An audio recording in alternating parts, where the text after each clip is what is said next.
everyone, I'm Kusha. I'm Rajiv. And in this week's episode of Policy and Chill, I'm just going to bring you through what we're going to do in the next few minutes.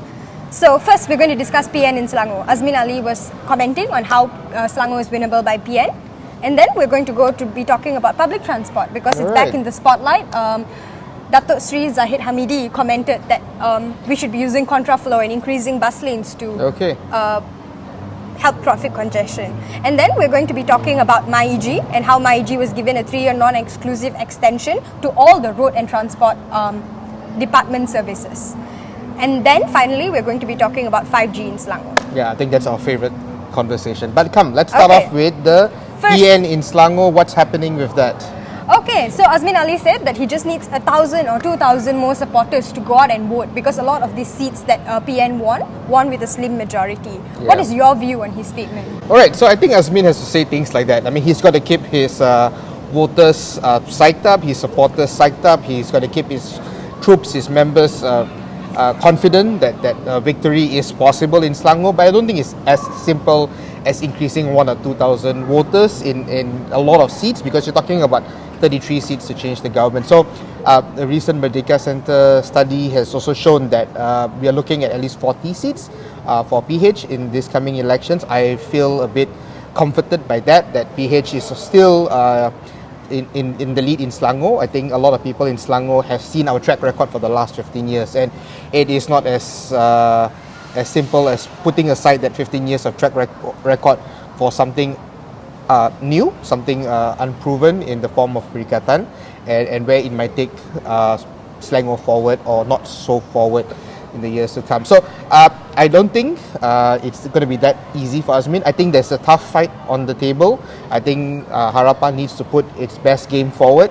We need to convince all segments of society of what we have done in the last 15 years and how this is not an automatic achievement. Good governance does not come easy, how our open tenders have yielded savings on government contracts and that savings has been translated into various government programs which is unprecedented, not seen in Johor, Pahang, Perak and many other states in this country and that's only possible with good governance. And we have also shown the model of racial stability that I think should be the envy of the country in the sense that no surau and mosque in this state is complaining of not being treated well, while at the same time the non-Malays in this state are being treated well. So it's not going to be easy for Azmin to shake that. Okay. In most of these seats, when you combine PH's vote with BN's vote, we slam dunk Perikatan in most of these seats. Do you think the vote transferability will work like this? I think it's not a slam dunk. I don't think the vote will just transfer like that. I think the equation is very different in this election and the last election. A lot of voters on the fence will look at the equation very differently when it's 2 big forces rather than 3 big forces. And so it is not transferable. I think our hardcore supporters are hardcore supporters across all 3 parties, but a lot of Selangorians are in the middle and we have the next 2 months to persuade them on why we need another 5 more years for Harapan. So no, I don't think it's going to be that easy to transfer the support and slam down the victory. Okay, Rajiv, moving on to the second topic for the day, your favorite public transport. So Datuk Sri Zahid Hamidi said that we need to be adding contraflows and bus lanes in order to ease traffic congestions in the city centre. They don't expect such comments from our DPM, but you know it's most welcome. The Deputy Prime Minister is very interested in public transport. Yeah, I think it is about time for public transport to be back in the spotlight, and I'm glad that this administration is finally paying attention to it. So we in PJ have conducted many contraflow experiments, and PJ themselves have conducted a few contraflow experiments. Some have failed, some of our contraflow is still going on till today. Contraflow is not a foreign concept for us here in Petaling Jaya. This statement came from a traffic committee that is headed by Datuk Sri Zahid Hamidi. So what happens in the rest of the world? How are they also stuck in traffic like we are? Well, it's a good question. So in my passion for public transport, I've read a lot. I've been looking at how other cities run things, and when people go overseas, they tend to look at the tourist sites. I do look at the tourist sites, but I also look at how their buses work and how their trains work and how they succeed or they fail in public transport because it's just the geek in me, the nerd in me, and the passion that I have for public transport. And you know something? No city in the world can get by without public transport if they are bigger than, let's say, 2 million people. Once you're more than 2 million people, you either have good public transport or you're stuck in traffic jams. Look at Manila, look at Bangkok, look at Jakarta, stuck in jams because they don't have a great public transport system. And it's a big city, but look at cities that have good public transport like London, Seoul, Singapore. They get by well. They're not stuck in the massive jams that plague KL, Bangkok, Jakarta, and Manila. So if you're small, 500,000 people, I think you can get away being car centric. But if you're 2 million and above, like we are in KL, 8 million people, you can't get away using cars. So the benchmark I have is London, because London, like KL, is around 2,000 plus square kilometers, and London, like KL, is about 8 million people, 8 million plus people. So nearly the same size, nearly the same people. That's a good benchmark to have. London has 8,000 over buses. We have 1,000 over buses. London has countless lines of underground rail, the tube, as well as the overland rail, the national rail. We have a fraction of it in our MRT, LRTs, and KTM commuters. So infrastructure-wise, we are a long way from that, and that's why our ridership is also a long way from London's ridership. So London, less than 50% of trips happen on private cars. The rest happen by walking and public transport. Okay, KL is hot. Comparing KL to London means that people walk much more comfortably in London. When you're wearing a full suit, walking in the London climate is much easier. Whereas if you're wearing a full suit in Kuala Lumpur, walking from the train, waiting for your bus. And I think you might have noticed, like, this special edition of this podcast is happening outdoors because we are sweating. Because there is a massive renovation happening where we normally record our podcast, and the jackhammering makes it impossible to record there. Yes, it's hot. It's not going to be easy to wear a full suit and then take public transport in this weather. However, I think we shouldn't write it off because London has its own challenges. Cold countries have winter. I mean, spring and autumn, very nice to walk outside. Winter, not so much to walk outside with the rain, the coldness that comes with the rain and snow. Snow is very difficult to walk in, and it's nice as a tourist to spend 2 days of snow, but for someone living there, it gets muddy. And the wind, when the wind is very strong, it is very, very cold, it's painful on your face. So they do have their challenges. It's so much nicer to be in a warm, nice car. Do you think if we change our dress codes, for example, we are a bit more free and easy, our dress codes, it's more climate friendly, so we don't have to turn up the ACs in full I fully support force. that. Is it time for us? Is that a method that method that's not related to public transport, a method that doesn't cost us any money? But if we change the way we wear the clothes we wear to our office and our definitely norm, helps. It will definitely So help. I do concede weather is a challenge, but it's not only a challenge here. It's a challenge in London. It's a challenge in Copenhagen. It's a challenge in cold countries in a different way, but a challenge nonetheless. Now, the countries which are nice and temperate, maybe like Italy, Spain, I guess they're luckier than the rest of us.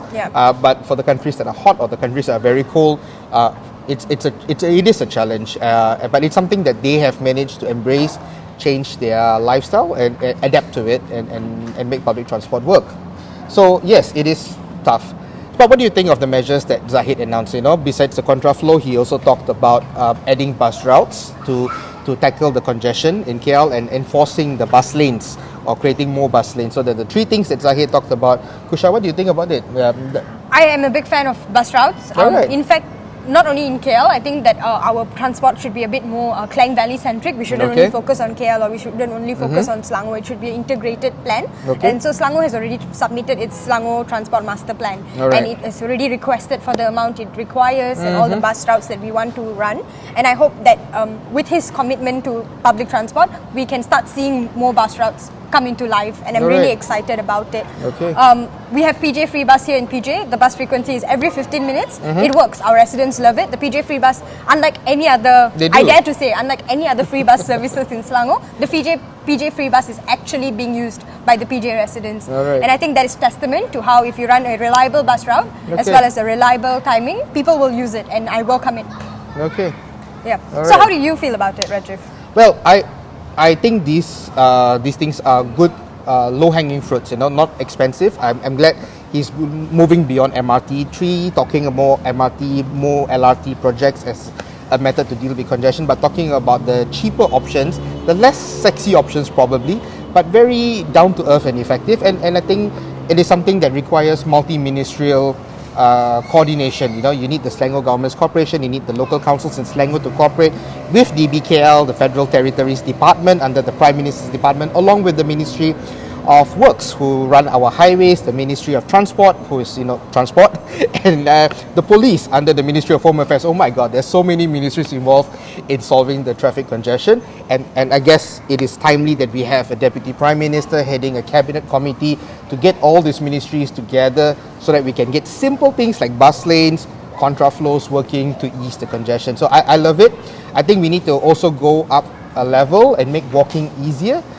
Some amount of federal government grants could ease this throughout Selangor and KL, making walking to and from the MRT stations and the LRT stations much more comfortable and easier if we had proper walkways. So just a fraction of the MRT cost could make walking 1 kilometer around the MRT station and the LRT station so much easier. I also look forward to more demand response transit, so that it's kumpul basically. It's vans or buses that show up at your stop based on demand, based on you ordering them on an app, so that they don't have to run around empty in areas of low density. So many parts of Klang Valley still has low ridership, low density sprawl, urban sprawl, a lot of terrace houses, a lot of bungalow houses, and such a demand response service would help fill that gap and reduce our usage of cars. So I think it's a good start what Zahid has announced, but I think we can still also do a bit more than that. All right.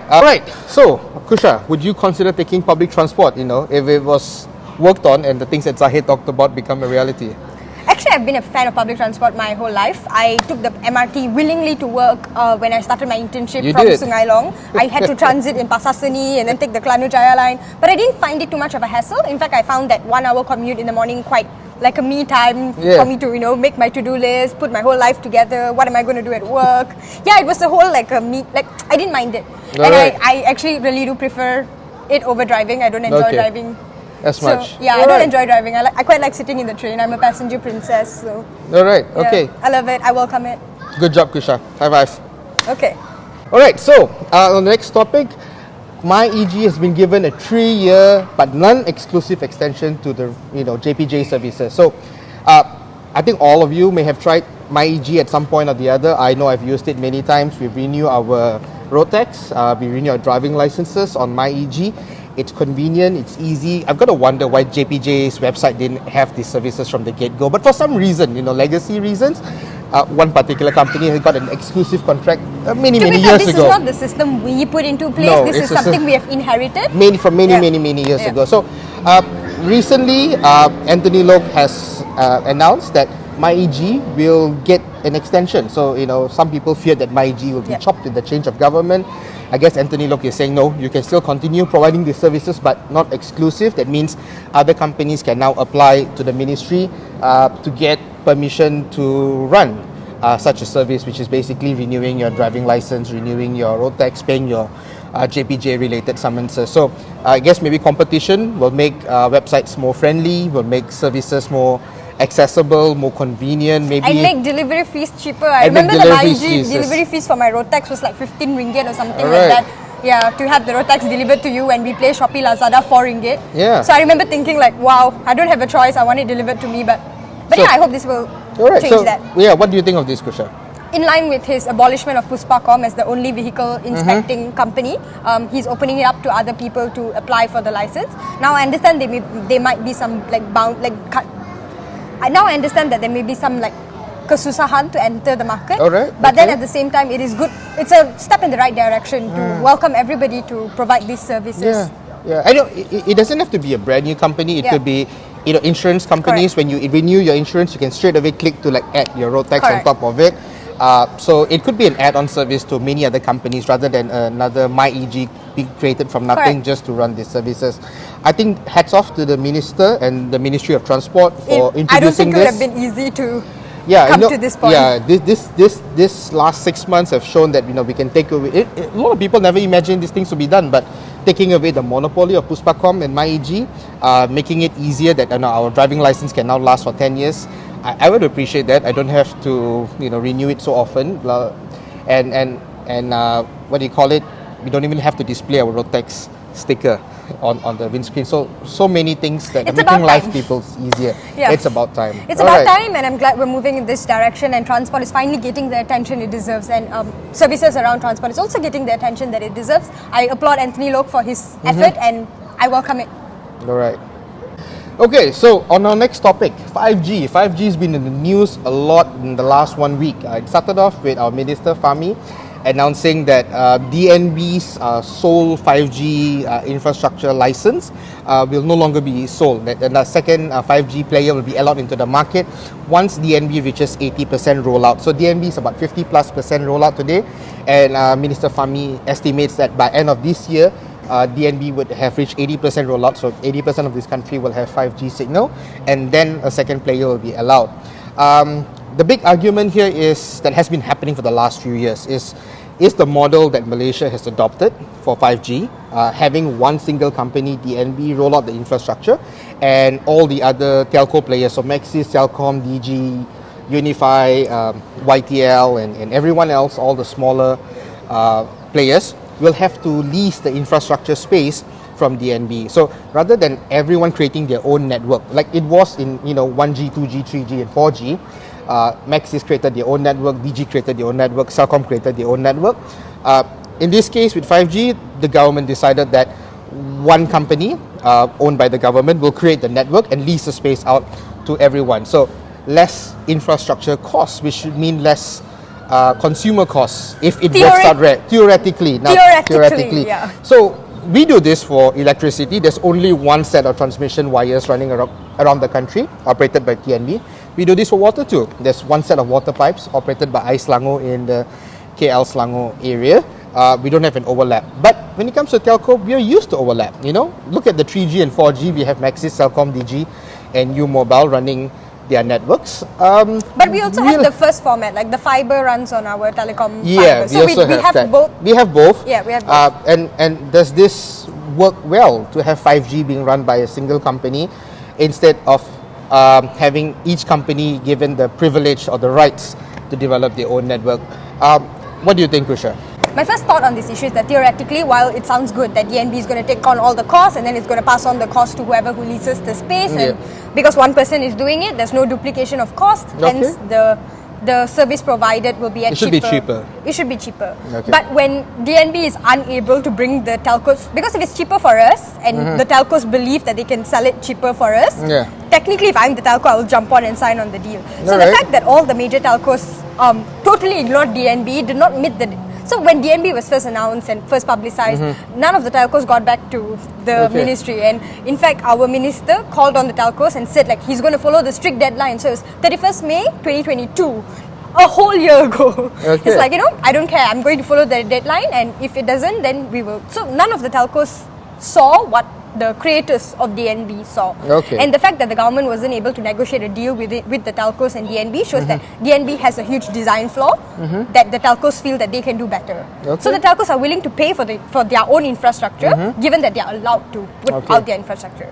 Despite they feel that it's cheaper to build their own infrastructure and run it rather than leasing DNB's space. So I think this is attributed to DNB's design flaw if all the 5 major telcos don't take part at first, but then later they moved on to a different method where they wanted to share equity with the telcos. And so 65% of the telcos' equity was taken up by Celcom, DG, Yes, and Telekom Malaysia. And 35% of the DNB's equity is now with the government. But Celcom and DG recently announced that it's pulling back from that.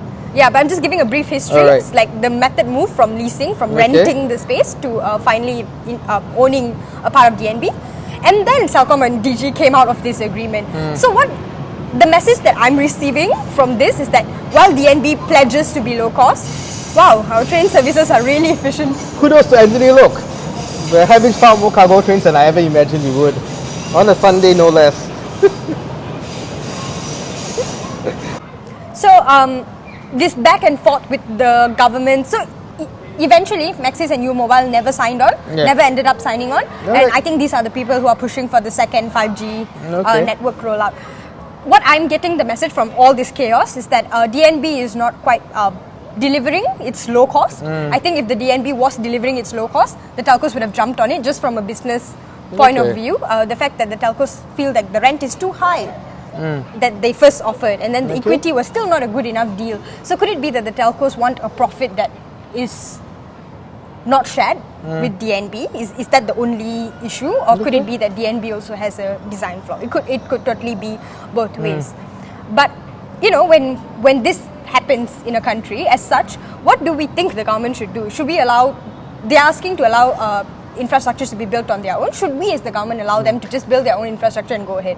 Yeah, I think that's a difficult decision. It's not easy to say yes to that, because we're talking about duplicating telco infrastructure throughout the country. That's billions of dollars of investment, which will one way or the other be passed on to the consumer. But if you want to do a single network, then the regulator has got to be super strong. The regulator has got to ensure that the single network operator delivers in terms of rollout speed. Now, today, if I'm a telco, it's not so exciting to sign on, because the coverage is still so patchy. Many parts of PJ still does not have 5G coverage. So you can't sell 5G to your consumers if the 5G services is not out there. Yeah. And so if DNB doesn't deliver on timeline, if DNB is slow to roll out, look at Thailand. Thailand's rolled out. Many other countries have successfully rolled out 5G in the world. We are very lagging behind, and this lagging behind doesn't inspire me as a telco, if I'm a telco player, to sign up with this. But also comes on the second thing of cost, because when you only have one player, how are we ensuring that the cost is competitive? And I'm a bit concerned that the cost is not so competitive. We signed on a deal with Ericsson. A lot of the world has gone on with Huawei. I'm not privy to a lot of the details. Most of us out here will not be privy to these details. The minister might make public some audit on this, but is the cost really competitive? Now, the fact that these telcos feel they can still do it cheaper on their own raises questions. So many questions. Raises so many questions. So in theory, while a single player model at the infrastructure level may work, it doesn't seem to be working in this case. Yeah. Okay. Okay, so there's been calls from even UK-based companies to allow Malaysia, to open up the infrastructure. So yeah, Kusha, what do you think about this? So government, this person who called for it, said that infrastructure competition is crucial to foster innovation, enabling Malaysia to compete with its regional peers such as India and Indonesia. He said a second network involving one or more MNOs would be expected to roll out 5G faster than DNB, as this network would have access to existing infrastructure and established supply chain. We should have just done this from the beginning, in my opinion. I think we should have just called out, like many other parts of the world, like China, US, Thailand, for example. They mapped out their 5G spectrum. They leased out their... Alright. Sorry, they didn't lease it out. They called for tenders. Okay. And most of the people who invested in the 5G infrastructure were the telco companies. Okay. I think our DNB model should not have been existing in the first place. The fact that we can't do it efficiently is testament that this shouldn't have done. But it's easy to say many things in retrospective. Okay. And what does rolling out a second network mean for DNB? I guess this is the crux of the issue. If we roll out a second network, does this blow DNB out of the water? I think it does not blow DNB out of the water. I think the government announcement that the second player is coming gives DNB the urgency to step up its performance. Now, DNB has advantage. It's the first network out there. It's already out there, 50% coverage. The government's only allowing the second operator to come in when DNB hits 80%. So between now and end of the year, DNB has got the opportunity, if it wants to see it as an opportunity or the threat, that it must make its network roll out properly. It must make sure it doesn't have any patchy coverages, especially in the big cities, in the industrialized areas.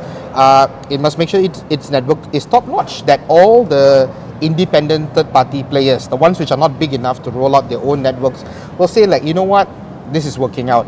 It's got to make sure its price is competitive. It's got to trim the fat if there's fat to be trimmed. So DNB does have an opportunity. It's not the end of DNB. In fact, you know what? If DNB steps up the pace now, a second player will be reluctant to come in the market, because the next 6 months, I guess, are very crucial to see how things change with how DNB operates and how it partners up with the rest of the telcos out there. I agree with you, Rajiv. Thank you for watching this week's episode, and I hope you forgive us for any audio quality decrease this week, because we had a jackhammering in the office, and now we're recording it outdoors, and a lot of things are not in our control, but we still tried our best to deliver this week's podcast to you, and see you again next week. All right, enjoy the Hari Raya open houses and see you next week. Bye-bye. Bye.